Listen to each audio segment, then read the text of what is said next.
Remember to control your paint as you're squeezing it out. You barely need to squeeze to get your 5 drops of yellow in a different spot. Put it back 3 drops of red. 1, 2, 3. Really try to control. Yellow is the lightest, so find your Y and paint your Y yellow.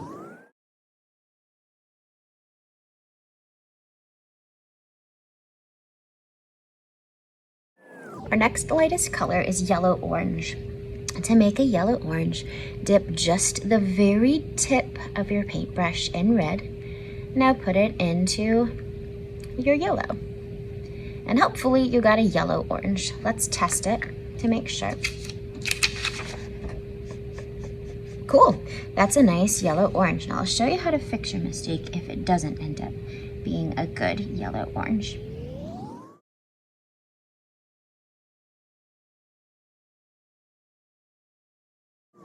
Okay, my yellow-orange was pretty good.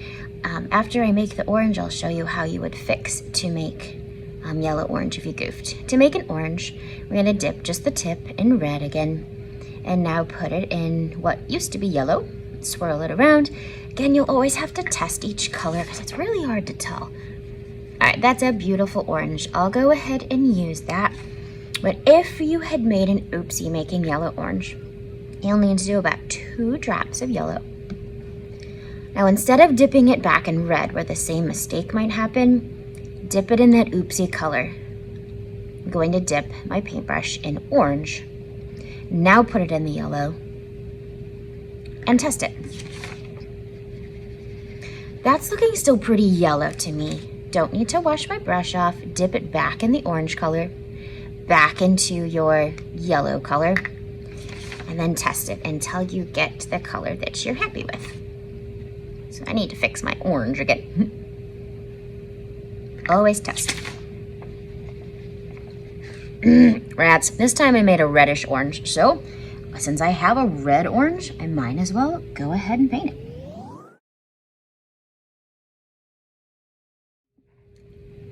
If you're not sure what color you made, remember our main goal here is that we're creating 3 different oranges. One that's a little more yellow, one that's more of a regular orange, and one orange that's a little more reddish.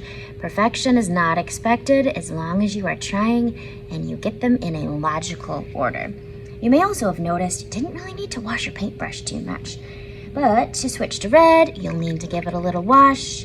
Please dry it off by wiping it on a paper towel. This liquid watercolor is so vibrant, we really don't want to dilute it at all. We want it to be nice and vibrant for you.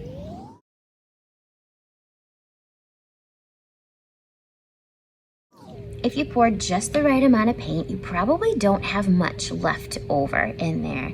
If that's you, awesome. You might be able to take a paper towel and just kind of wipe out our oranges. Remember, this does stain your fingers, but it will come off eventually. That might be all we need to do. If you filled them up pretty full, all that paint gets wasted and you might not be able to wipe it out so successfully with your paper towel. We're gonna move on to the green family now. Yellow, about 5 drops of yellow. And then for blue, let's just start with 2. Blue is way stronger than yellow. Doesn't matter which 2 you pick.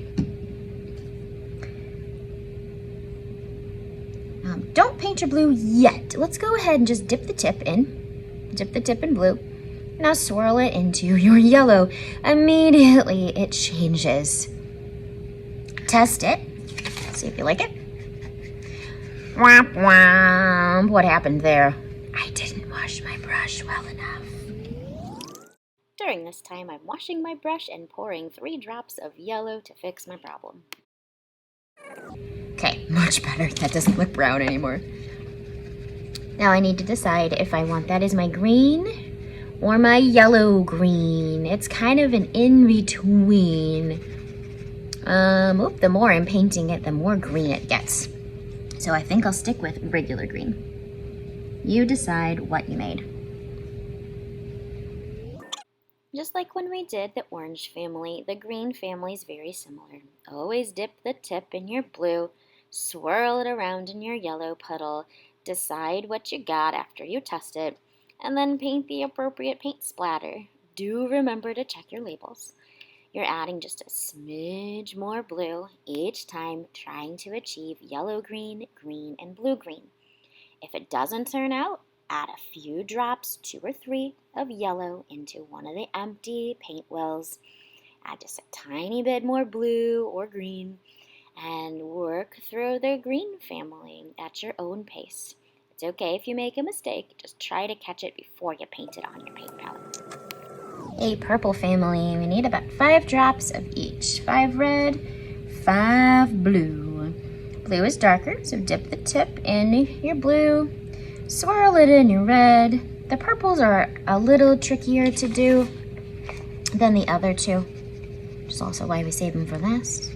Gotta decide, is that a red violet, a reddish purple, a blue violet, a bluish purple, or a regular old violet? I don't think I mixed very well, because you can see it's a little more blue over here, a little more red over here. I think I'm gonna stick with the red violet. Be very careful that you're painting the proper one. Notice I had to skip way over next to red because it was a reddish purple.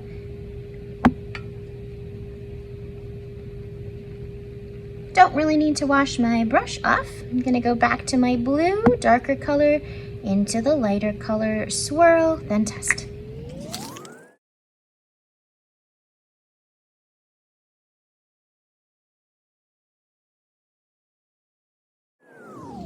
And along the way, don't forget that you have a couple of extra places that you can paint, like the tip of your paintbrush on there.